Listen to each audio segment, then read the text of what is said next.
Hi കൂട്ടുകാരെ, സച്ചി രേവതിയുടെ വരാനിരിക്കുന്ന ഒരു അടിപൊളി എപ്പിസോഡിന്റെ റിവ്യൂയിലേക്ക് എല്ലാവർക്കും സ്വാഗതം. സച്ചിയും രേവതിയും തമ്മിലുള്ള വഴക്കുകളൊക്കെ ഓർത്ത് വിഷമത്തോടെ റോഡിലൂടെ ഇങ്ങനെ നടന്നു വരികയാണ് കേട്ടോ രവീന്ദ്രൻ. ആ സമയം രവീന്ദ്രന്റെ സുഹൃത്ത് അയാളെ വിളിച്ചുകൊണ്ട് പുറകിലൂടെ വരുന്നുണ്ട് കേട്ടോ. നീ എന്താ വിളിച്ചിട്ട് നിൽക്കാത്തതെന്നൊക്കെ ചോദിക്കുമ്പോ, താൻ എന്നെ വിളിച്ചോ, ഞാൻ കേട്ടില്ലായിരുന്നെന്ന് രവീന്ദ്രൻ പറയുന്നതും, എന്ത് പറ്റി നിനക്ക്, ആകെ വല്ലാണ്ടായിരിക്കുന്നല്ലോ എന്നൊക്കെ പറയുമ്പോ, ഒന്നുമില്ല, ഞാൻ വേറെന്തോ ആലോചിച്ചുകൊണ്ട് നടക്കായിരുന്നെന്ന് പറയാം കേട്ടോ രവീന്ദ്രൻ.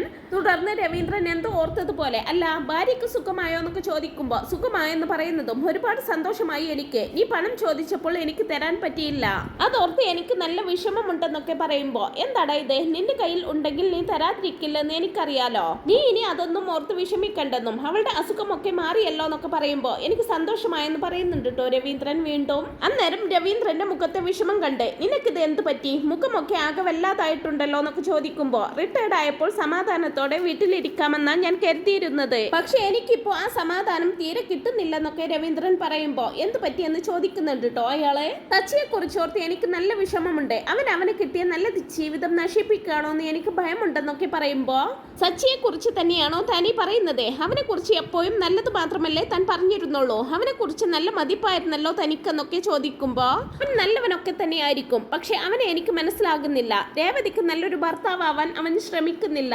നിനക്കറിയാലോ സച്ചിയെ പോലെ തന്നെ രേവതിയും നല്ല കുട്ടിയാണ്, അവളെ പോലെ ഒരു മരുമകളെ കിട്ടിയതിൽ ഒത്തിരി സന്തോഷത്തിലായിരുന്നു ഞാൻ, പക്ഷെ വീട്ടിൽ വന്നതിൽ പിന്നെ അവൾ ഒരു ദിവസം പോലും സന്തോഷിച്ചിട്ടില്ല, ഒരു ദിവസം പോലും അവൾക്ക് സമാധാനം കൊടുക്കാറില്ല അവൻ, ദിവസവും അവർ തമ്മിൽ വഴക്ക, അതിനെല്ലാം കാരണം സച്ചിയാണെന്നൊക്കെ പറയുമ്പോ, പെട്ടെന്ന് നടന്ന കല്യാണമല്ലേ, ഉൾക്കൊള്ളാൻ കുറച്ച് സമയമെടുക്കും, എല്ലാം ശരിയായിക്കൊള്ളുമെന്നും പറഞ്ഞ് രവീന്ദ്രനെ ആശ്വസിപ്പിക്കുന്നുണ്ട് കേട്ടോ അയാളെ.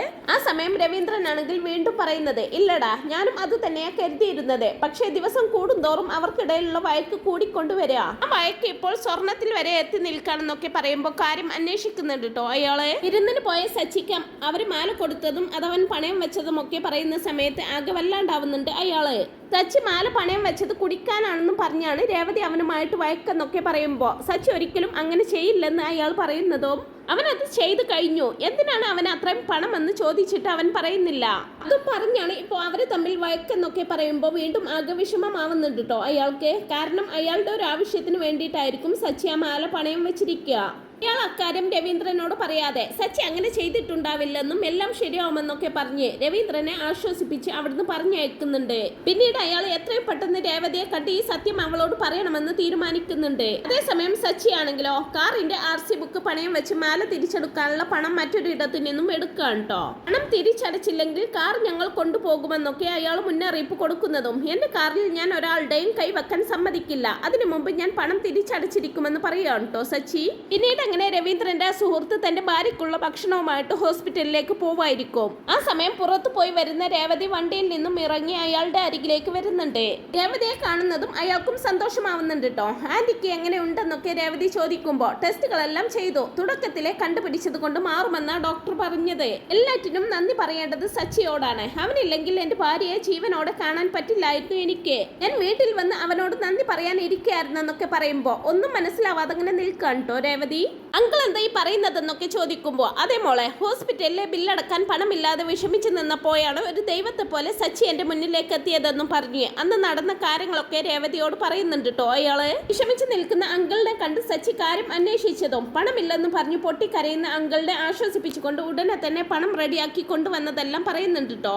അങ്ങനെ അയാളുടെ ഭാര്യക്കുള്ള ഹോസ്പിറ്റൽ ബില്ലടക്കാൻ വേണ്ടിയിട്ടായിരിക്കും സച്ചി ആ മാല പണയം വെച്ച് പൈസ വാങ്ങിയിരിക്കുക. അങ്ങനെ സച്ചി ആ പണം അങ്കിളിനെ ഏൽപ്പിച്ച് അങ്കിളിന് വേണ്ട കാര്യങ്ങളൊക്കെ ചെയ്തു കൊടുക്കുന്നുണ്ട്. എവിടുന്നാ നിനക്ക് ഇത്രയും പണം എന്നൊക്കെ അയാൾ ചോദിക്കുന്ന സമയത്ത് അതൊക്കെ കിട്ടിയെന്നും പറഞ്ഞുകൊണ്ട് ഹോസ്പിറ്റലിലെ ബില്ലടക്കാനും ഭക്ഷണം വാങ്ങിച്ചു കൊടുത്തുമെല്ലാം ഒരു മകനെ പോലെ അയാളുടെ കൂടെ നിന്നിട്ടുണ്ടാവും കേട്ടോ സച്ചി. കാര്യങ്ങളെല്ലാം അയാൾ അവളോട് പറയുമ്പോൾ ഒത്തിരി വിഷമമാവുന്നുണ്ട് കേട്ടോ രേവതിക്ക്. അപ്പൊ അവര് അങ്കിളിന് വേണ്ടിയിട്ടാണോ മാല പണയം വെച്ചതെന്നൊക്കെ ചോദിക്കുമ്പോ, അതേ മോളെ, രവീന്ദ്രൻ എന്നോട് കാര്യങ്ങളെല്ലാം പറഞ്ഞു, അവൻ ഒരു തെറ്റും ചെയ്തിട്ടില്ല മോളെ, മോൾ അവനെ വിശ്വസിക്കണമെന്നൊക്കെ പറയുമ്പോ, സത്യം അറിയാതെ ഞാൻ അവരെ ഒരുപാട് കുറ്റപ്പെടുത്തി, ഇങ്ങനെ ഒരു നല്ല കാര്യത്തിനാണ് അവരത് ചെയ്തത് എന്ന് അറിഞ്ഞിരുന്നെങ്കിൽ എനിക്ക് സന്തോഷമേ ഉണ്ടാവുമായിരുന്നുള്ളൂ, മാല പോയതിൽ അല്ലായിരുന്നു എനിക്ക് വിഷമം, കുടിക്കാൻ വേണ്ടി അവരത് ചെയ്തല്ലോ എന്ന് ഓർത്തിട്ടായിരുന്നെന്നൊക്കെ പറയുമ്പോ രവീന്ദ്രനോട് എനിക്ക് ഇക്കാര്യം പറയാൻ പറ്റില്ലായിരുന്നു മോളെ. കാരണം സച്ചി ഹോസ്പിറ്റലിൽ വന്നപ്പോൾ മാലയുടെ കാര്യം അച്ഛനോട് പറയരുതെന്നും അച്ഛൻ അറിഞ്ഞാൽ വിഷമമാകുമെന്നും പറഞ്ഞ് എന്നെ കൊണ്ട് സത്യം ചെയ്യിപ്പിച്ചിരുന്നു. പക്ഷെ മോൾ ഇക്കാര്യം അറിയണമെന്ന് എനിക്ക് തോന്നി. ഞാൻ കാരണമാ നിങ്ങൾക്കിടയിൽ വലിയൊരു വഴക്കുണ്ടായത്. എന്നോട് ക്ഷമിക്കാന്നൊക്കെ പറയുമ്പോ അയ്യോ അങ്കിളെ അങ്ങനെയൊന്നും പറയല്ലേ. ഇക്കാര്യം അവർ എന്നോട് പറഞ്ഞിരുന്നെങ്കിൽ ഞാനും ഇങ്ങനെ ചെയ്യാൻ മാത്രമേ പറയുള്ളായിരുന്നു എന്നൊക്കെ പറയുമ്പോ അവൻ ഒരുപാട് നല്ലവനാണ് മോളെ. പുറമേക്ക് കുറച്ച് പരുക്കൻ സ്വഭാവമാണെങ്കിലും കുഞ്ഞുങ്ങളുടെ മനസ്സാണ് അവനെ മനസ്സിലാക്കാൻ കുറച്ച് ബുദ്ധിമുട്ടാണ്. പക്ഷെ മനസ്സിലാക്കിയാൽ അവനെ പോലെ നല്ലവനെ നിനക്ക് കാണാൻ പോലും കിട്ടില്ലെന്നൊക്കെ രേവതിക്ക് പറഞ്ഞു കൊടുക്കുന്നുണ്ട് കേട്ടോ അയാള്. തുടർന്ന് ഇക്കാര്യം മോളോട് പറഞ്ഞു കഴിഞ്ഞപ്പോൾ മനസ്സിലെ ഭാരം ഒന്ന് കുറഞ്ഞതുപോലെ എന്നും പറഞ്ഞുകൊണ്ട് അയാൾ അവിടുന്ന് പോവുകയാണ് കേട്ടോ ചെയ്യുന്നത്. രേവതിയാണെങ്കിലോ സച്ചിയോട് പറഞ്ഞതും ചെയ്തതുമായിട്ടുള്ള കാര്യങ്ങളെല്ലാം ഓർത്ത് കുറ്റബോധത്തോടെ ഇങ്ങനെ നിൽക്കുകയാണ്. പിന്നീട് സച്ചിയാണെങ്കിൽ ആ മാല തിരിച്ചെടുത്ത് നേരെ രേവതിയുടെ വീട്ടിലേക്കാണ് കേട്ടോ പോകുന്നത്. സച്ചിയെ കണ്ടയുടനെ ഇരിക്കാനൊക്കെ ലക്ഷ്മി അമ്മ പറയുന്നുണ്ടെങ്കിലും വേണ്ട, എനിക്ക് ഉടനെ തന്നെ പോവണം. ഞാൻ ആ മാല തിരിച്ചു തരാൻ വേണ്ടിയാ വന്നത്. അന്നേ ഞാൻ നിങ്ങളോട് പറഞ്ഞതാണ് എനിക്ക് ആ മാല വേണ്ടെന്ന്. നിങ്ങളത് കേട്ടില്ല. ഇപ്പോതാ ഈ മാലയുടെ പേരിൽ 2 ദിവസമായിട്ട് ഞാൻ ഉറങ്ങിയിട്ടില്ലെന്നൊക്കെ പറയുമ്പോ ഞാൻ അറിഞ്ഞു മോനെ, അവൾ അങ്ങനെയൊന്നും പറയാൻ പാടില്ലായിരുന്നു. അത് ഞങ്ങൾ മോന് തന്നതല്ലേ. അപ്പൊ ആ മാല എന്ത് ചെയ്യാനും മോന് അവകാശമുണ്ടെന്നൊക്കെ പറയുമ്പോ ഞാനും അങ്ങനെ തന്നെയാ കരുതിയിരുന്നത്. പക്ഷെ ആ മാലയുടെ പേരിൽ അവൾ എനിക്കൊരു സമാധാനവും തന്നിട്ടില്ല. അവൾ പറഞ്ഞതൊക്കെ നടു റോഡിൽ വരെ കേൾക്കാമായിരുന്നു. നീയും ഇതെന്റെ കയ്യിലിരുന്നാൽ ശരിയാവില്ല, ഇത് തിരിച്ചേൽപ്പിക്കാനാ ഞാൻ വന്നതെന്ന് പറഞ്ഞുകൊണ്ട് ദേവികയുടെ കയ്യിലേക്ക് വെച്ച് കൊടുക്കുന്നുണ്ട് കേട്ടോ സച്ചിയ മാല. യോ മോനെ, ഇത് ഞങ്ങൾ മോന് വേണ്ടി വാങ്ങിയതല്ലേ, ഇത് തിരിച്ചേൽപ്പിക്കരുത്. രേവതി മോളോട് ഞാൻ പറഞ്ഞോളാം എന്നൊക്കെ പറയുമ്പോ വേണ്ടമ്മേ, ഇത് ഇനിയും എന്റെ കയ്യിലിരുന്നാൽ എനിക്ക് സമാധാനം കിട്ടില്ലെന്നൊക്കെ പറഞ്ഞുകൊണ്ട് അവിടുന്ന് ഇറങ്ങി പോവാണ് കേട്ടോ സച്ചി. അന്നേരം വിഷമത്തോടെ നിൽക്കാണ് കേട്ടോ അവർ 3 പേരും. ചേച്ചി ഇത് എന്തൊക്കെയായി ചെയ്തു കൂട്ടുന്നതെന്നൊക്കെ ശരത്ത് പറയുമ്പോ പിന്നെ മാല പണയം വെച്ച് കുടിക്കണമായിരുന്നോ എന്ന് ദേവിക ചോദിക്കുന്നതും നീ ഒന്ന് അടങ്ങ്. സച്ചി മോന് നല്ല വിഷമമായിട്ടുണ്ട്, ഞാനൊന്ന് രേവതിയെ വിളിച്ച് സംസാരിക്കട്ടെ എന്നും പറഞ്ഞുകൊണ്ട് അമ്മ ഫോൺ എടുത്ത് രേവതിയെ വിളിക്കുന്നുണ്ട് കേട്ടോ. സച്ചി വന്ന് അങ്ങനെയൊക്കെ പറഞ്ഞതിന്റെ ദേഷ്യത്തിൽ രേവതിയെ വിളിച്ച് വഴക്ക് പറയുന്നുണ്ട് കേട്ടോ അവര് ഇക്കാര്യം എന്നോട് പറഞ്ഞിരുന്നെങ്കിൽ ഞാൻ ഇങ്ങനെയൊന്നും ഒരിക്കലും അവരോട് പറയില്ലായിരുന്നെന്നൊക്കെ രേവതി പറയുമ്പോ കല്യാണം കഴിഞ്ഞ ഉടനെ അവർ എല്ലാ കാര്യവും നിന്നോട് പറയണമെന്നുണ്ടോ? പോകെ പോകെ എല്ലാം ശരിയാകും, നീ ഒന്ന് അവനെ മനസ്സിലാക്കാൻ ശ്രമിക്കെന്നും പറഞ്ഞുകൊണ്ട് രേവതിയെ ഉപദേശിക്കുന്നുണ്ട് കേട്ടോ ലക്ഷ്മി അമ്മ.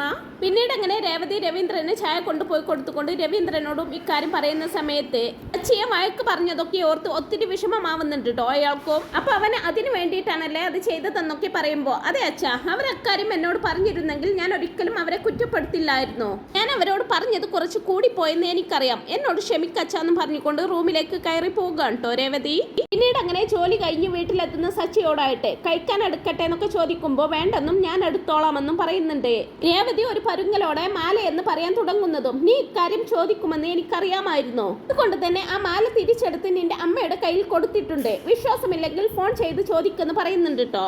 അറിഞ്ഞെന്ന് രേവതി പറയുന്നതും മാല തിരിച്ചു കിട്ടിയപ്പോൾ സന്തോഷമായല്ലോ, ഇനിയെങ്കിലും ആ വായൊന്ന് തുറക്കാതിരിക്കെന്ന് പറയുന്നുണ്ട് കേട്ടോ. മാല പണയം വെച്ച കാരണമെന്ന് രേവതി പറയാൻ തുടങ്ങുന്നതും അതെന്തിനാ നീ അറിയുന്നത്, മാല തിരിച്ചു കിട്ടിയില്ലേ, ഇനി അതിന്റെ കാരണവും നിനക്കറിയണോ? ആ മാലയ്ക്ക് വേണ്ടി എന്തൊക്കെ ബഹളങ്ങളാ നീ ഉണ്ടാക്കിയത്, അച്ഛനെ പോലും നീ അക്കാര്യം അറിയിച്ചില്ലേ എന്നൊക്കെ പറയുന്ന സമയത്ത് ഞാൻ അങ്കിളിനെ കണ്ടിരുന്നെന്നും അങ്കിൾ എന്നോട് എല്ലാ കാര്യവും പറഞ്ഞെന്നും പറയുകയാണ് രേവതി. നിങ്ങൾ ഒരു നല്ല കാര്യമല്ലേ ചെയ്തത്, അത് എന്നോട് പറഞ്ഞാൽ പോരായിരുന്നോ എന്നൊക്കെ ചോദിക്കുമ്പോ മെല്ലെ പറയ്, അച്ഛൻ കേൾക്കുമെന്ന് പറയുന്നുണ്ട് കേട്ടോ സച്ചി. രവീന്ദ്രനാണെങ്കിൽ എന്തോ ആവശ്യത്തിന് ഹോളിലേക്ക് വന്നത് കൊണ്ട് തന്നെ ഇവരുടെ സംസാരമെല്ലാം കേൾക്കുന്നുണ്ട്. അച്ഛൻ അറിഞ്ഞാൽ എന്താ പ്രശ്നം, ഇക്കാര്യം മറച്ചു വെച്ചത് കൊണ്ടാണ് ഇത് ഇത്രയും വലിയ പ്രശ്നമായതെന്നൊക്കെ രേവതി പറയുമ്പോ അച്ഛൻ അറിഞ്ഞാൽ വിഷമിക്കുമെന്ന് സച്ചി പറയുന്നതും വിഷമിക്കാൻ വേണ്ടി നിങ്ങൾ തെറ്റല്ലല്ലോ ചെയ്തത്, നല്ല കാര്യമല്ലേ ചെയ്തത്, അങ്കിളിന് പൈസ കൊടുത്തത് നിങ്ങളാണെന്ന് അച്ഛൻ അറിഞ്ഞാൽ അച്ഛൻ അതിൽ സന്തോഷമേ ഉണ്ടാവൂ എന്നൊക്കെ രേവതി പറയുന്നുണ്ടെങ്കിലോ വേണ്ട, തൽക്കാലം ഇതറിയണ്ട, ഇത്രയും നാളും അച്ഛൻ എനിക്ക് വേണ്ടി ഒരുപാട് കാര്യങ്ങൾ ചെയ്തു തന്നിട്ടുണ്ട്, ഒരിക്കൽ പോലും ആ പാവം അതിനൊന്നും കണക്ക് പറഞ്ഞിട്ടില്ല, ഇത് ഞാൻ അച്ഛന് വേണ്ടിയിട്ടാ ചെയ്തത്, അച്ഛനും അങ്കിളും തമ്മിലുള്ള ബന്ധം എനിക്കറിയാം, അങ്കിൾ വന്ന് ക്യാഷ് ചോദിച്ചപ്പോൾ കൊടുക്കാൻ പറ്റാത്തതിലുള്ള അച്ഛന്റെ വിഷമം ഞാൻ നേരിട്ട് കണ്ടതാ, അച്ഛന്റെ കയ്യിൽ ക്യാഷ് ഉണ്ടായിരുന്നെങ്കിൽ ഉടനെ തന്നെ എടുത്തു കൊടുക്കുമെന്നും എനിക്കറിയാം, എന്ത് ചെയ്യാനാ, എല്ലാം അച്ഛന്റെ മൂത്ത മകൻ കൊണ്ടുപോയി തുലച്ചില്ലേ എന്നൊക്കെ പറയുന്നുണ്ട്. അച്ഛയാണെങ്കിൽ വീണ്ടും പറയുന്നത് നിനക്കറിയോ, അച്ഛൻ എന്റെ കയ്യിൽ ക്യാഷ് ഉണ്ടോന്ന് ഒരു വട്ടം പോലും ചോദിച്ചില്ല, എന്താണെന്നറിയോ, മക്കളെ കഷ്ടപ്പെടുത്താൻ അച്ഛൻ ഒരിക്കലും തയ്യാറാവില്ല, അങ്ങനെയുള്ള അച്ഛനെ ഞാൻ എങ്ങനെ സങ്കടപ്പെടുത്തുമെന്നെല്ലാം ഇമോഷണൽ ആയിക്കൊണ്ട് പറയുകയാണ് കേട്ടോ സച്ചി. പുറത്തു നിന്ന് ഇതെല്ലാം കേട്ടോണ്ട് നിൽക്കുന്ന രവീന്ദ്രന്റെയും കണ്ണുകളൊക്കെ നിറയുന്നുണ്ട്. അങ്കിളിനും ക്യാഷ് കിട്ടിയപ്പോൾ അച്ഛന് സന്തോഷമായിട്ടുണ്ടാവുമെന്നും അതിനു വേണ്ടിയിട്ടാണ് ഞാൻ ആ മാല പണയം വെച്ച് പൈസ എടുത്തതെന്നെല്ലാം പറയുന്നുണ്ട് സച്ചി. എനിക്കൊരിക്കലും എന്റെ അച്ഛനെ വിഷമിപ്പിക്കാനാവില്ലെന്നും കൂടി സച്ചി പറയുമ്പോൾ ഒത്തിരി വിഷമമാവുന്നുണ്ട് കേട്ടോ രേവതിക്കും. പിന്നീട് അങ്ങനെ സച്ചിയെ തെറ്റിദ്ധരിച്ചതോർത്ത് സച്ചിയോട് മാപ്പൊക്കെ പറയുന്നുണ്ട് കേട്ടോ രേവതി. ഒരിക്കലെങ്കിലും എന്നോട് ഇക്കാര്യം സൂചിപ്പിച്ചിരുന്നെങ്കിൽ ഇങ്ങനെയൊന്നും സംഭവിക്കില്ലായിരുന്നെന്നും കൂടി രേവതി പറയുമ്പോൾ എന്നോട് എങ്ങനെ പറയും, പറയരുതെന്ന് ഫ്രണ്ട്സ് എന്നോട് പറഞ്ഞിരുന്നെന്നും പറഞ്ഞുകൊണ്ട് ഫ്രണ്ട്സ് പറഞ്ഞ കാര്യം രേവതിയോട് പറയുന്നുണ്ട് കേട്ടോ. ആല പണയം വെച്ച കാര്യം ഒരിക്കലും രേവതി അറിയരുതെന്നും രേവതി അറിഞ്ഞു കഴിഞ്ഞാൽ അത് വലിയ പ്രശ്നമാകുമെന്നൊക്കെ പറഞ്ഞ് അവര് സച്ചിയെ പേടിപ്പിച്ചായിരുന്നു. കാര്യം സച്ചി രേവതിയോട് പറയുന്ന സമയത്ത് ചെറുതായിട്ടൊരു ദേഷ്യം വരുന്നുണ്ട് കേട്ടോ രേവതിക്ക്. അന്നേരം രേവതിയുടെ മുഖം മാറുന്നത് കണ്ട് അയ്യോ അതിനും കൂടി വഴക്കിടല്ലേ, അതും കൂടി കേൾക്കാനുള്ള ത്രാണിയില്ലേ എന്ന് പറയുകയാണ് കേട്ടോ സച്ചി. ഇത് പറഞ്ഞ് സച്ചി അവിടുന്ന് പോകുന്നതും ഒരു ചിരിയോടെ അവനെ തന്നെ ഇങ്ങനെ നോക്കി നിൽക്കുകയാണ് രേവതി. ഇങ്ങനെ വളരെ രസകരമായിട്ടുള്ള മുഹൂർത്തങ്ങളാണ് വരാനായിട്ട് പോകുന്നത്. ഈ റിവ്യൂ നിങ്ങൾക്ക് ഇഷ്ടപ്പെടുന്നുണ്ടെങ്കിൽ വീഡിയോ ഒന്ന് ലൈക്ക് ചെയ്യുക, ചാനൽ കൂടി ഒന്ന് സബ്സ്ക്രൈബ് ചെയ്ത് സപ്പോർട്ട് ചെയ്യണേ. Thanks for watching my video.